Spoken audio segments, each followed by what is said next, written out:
histoire d'en dire plus.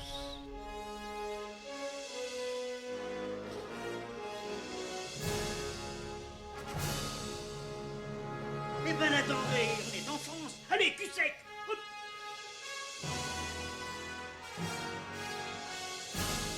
Personne ne peut le croire et pourtant c'est vrai, ils existent, ils sont là, Tarnatata.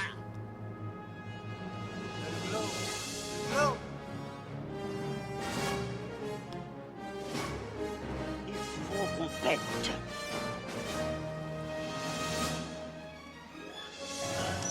Voyons, le circuit branché, correcteur temporel temporisé.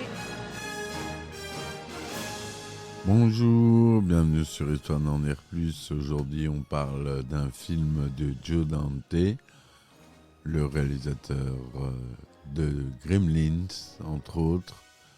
Un film qui est sorti en 1987, qui met en vedette Dennis Quaid, Martin Short et Meg Ryan. J'ai nommé L'aventure intérieure. Allez, c'est parti mon kiki. Alors ce film, je ne sais pas si vous l'avez forcément vu. Il n'est pas très connu, mais il est devenu culte au fil du temps. Il est passé beaucoup de fois à la télévision. C'est un film que j'aime beaucoup, qui a eu un beau succès commercial quand même, puisqu'il a quand même remporté l'Oscar des meilleurs effets visuels. Donc L'aventure intérieure, ou de l'interespace au Québec, et titre original In Space, c'est un film américain réalisé par Joe Dante, sorti en 1987. Le film rencontre un honnête succès commercial et il dure 120 minutes. C'est une comédie de science-fiction.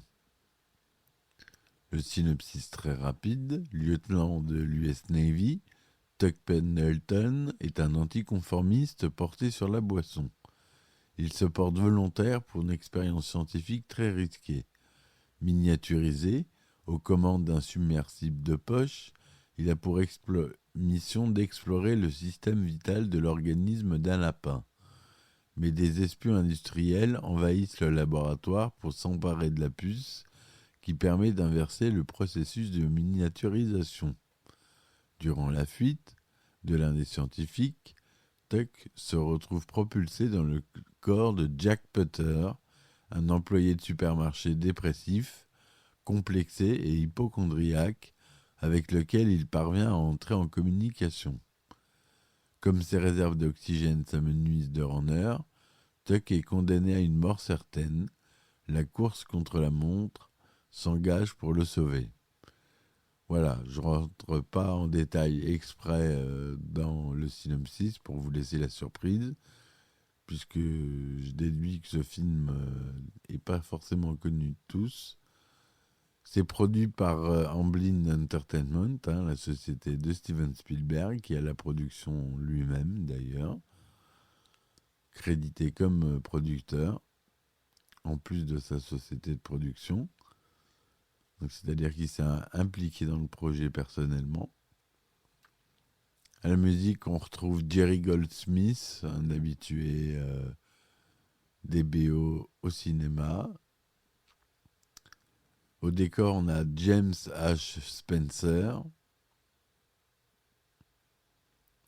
C'est un film qui est tourné en anglais, en couleur 1,85e, Dolby Surround, 35 mm. Il est sorti aux États-Unis le 1er juillet 1987 et en France le 16 décembre 1987. Dennis Quaid y joue le lieutenant Tuck Pendleton. Martin Short joue Jack Putter. Meg Ryan joue Lydia Maxwell. Kevin McCarthy, Victor Eugene Scrimshaw. Fiona Lewis joue Dr. Margaret Conker. Vernon Wells, Monsieur Higo. Voilà pour la distribution. Le script est initialement développé par Chip Prother, qui a comme idée de départ de faire une parodie du film Le Voyage fantastique de Richard Fleischer, sorti en 1966, dans lequel un sous-marin est miniaturisé et injecté dans un corps humain. Joe Dante reprend le concept sur le ton de la parodie.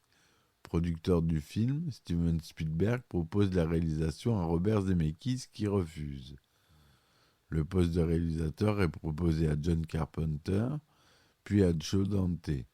Les deux hommes ont travaillé ensemble sur Gremlins. Joe Dante a d'abord hésité avant que le script soit réécrit dans un style plus drôle. Mel Gibson, Rick Moranis ou encore Robin Williams ont été envisagés pour incarner Jack Putter. Armie Irving, alors mariée à Steven Spielberg, producteur du film, voulait à tout prix incarner Lydia Maxwell. Alors que de nombreuses actrices sont envisagées, Jodie Foster, Michelle Pfeiffer, Karen Allen, Sigourney Weaver, Jamie Lee Curtis, Marie-Elisabeth Mastroianno, Linda Hamilton, René Russo, Julia Roberts, Angelica Houston. Le rôle est confié finalement à Meg Ryan. C'est lors de ce film que l'actrice rencontre Dennis Quaid. Ils se marient d'ailleurs en 1991.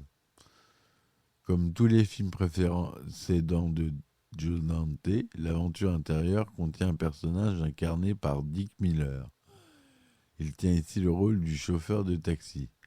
Par ailleurs, comme deux précédents films de Joe Dante, le film contient un caméo de Chuck Jones, réalisateur d'un grand nombre des épisodes des Looney Tunes. Et oui, Chuck Jones qui est une grande star, qu'on aperçoit ici faisant la queue au supermarché. Joe Dante est lui-même présent en tant qu'employé du laboratoire Vectorscope, attaqué par les terroristes. Le tournage s'est déroulé en Californie, à Los Angeles, à Northridge et dans son université d'État, Sherman Oaks dans la vallée de San Fernando, Rancho Palos Verdes et San Francisco, et surtout dans les Warner Bros. Studios de Burbank. Les éternels studios de Burbank, là où tout a commencé. Le titre original du film est Twisting the Night Away, interprété par Rod Stewart. On a un titre de Berlin aussi. Le film a connu un certain succès commercial, rapportant environ 25 895 000 $ au box-office en Amérique du Nord. En France, il a réalisé 1 764 000 entrées, ce qui est bien pour un film américain peu connu. Il a reçu un accueil critique favorable, 81% de critiques positives avec une note moyenne de 6,6 sur 10 sur 36 critiques pour Rotten Tomatoes. Il obtient le meilleur Oscar 88 pour les meilleurs effets visuels pour Dennis Muren, ma star préférée des effets spéciaux, avec Robert Englund, Bill George, Harley Jessup et Kenneth Smith. Dennis Muren qui travaille à ILM et qui est dans la direction d'ILM maintenant. Il est superviseur senior VFX. Et une nomination au Saturn Award 88 du meilleur film de science-fiction, meilleur réalisateur et meilleurs effets spéciaux. Voilà, c'était une petite chronique cette fois-ci. Je teste des nouveaux formats. J'espère que ça vous plaît. N'hésitez pas à me laisser des commentaires pour me dire si ça vous plaît. Ça me permet d'en faire plus. Mais je garde mon format plus long, hein, vous inquiétez pas. On rentre plus en profondeur dans la production du film et ses effets spéciaux.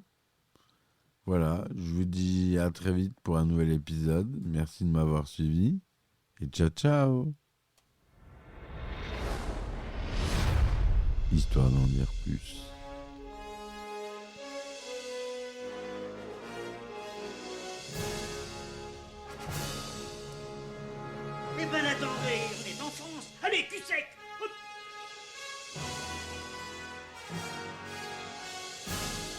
Personne ne veut le croire et pourtant c'est vrai, ils existent, ils sont là, Tarnatata. Le globe. Le globe. Il faut qu'on pète.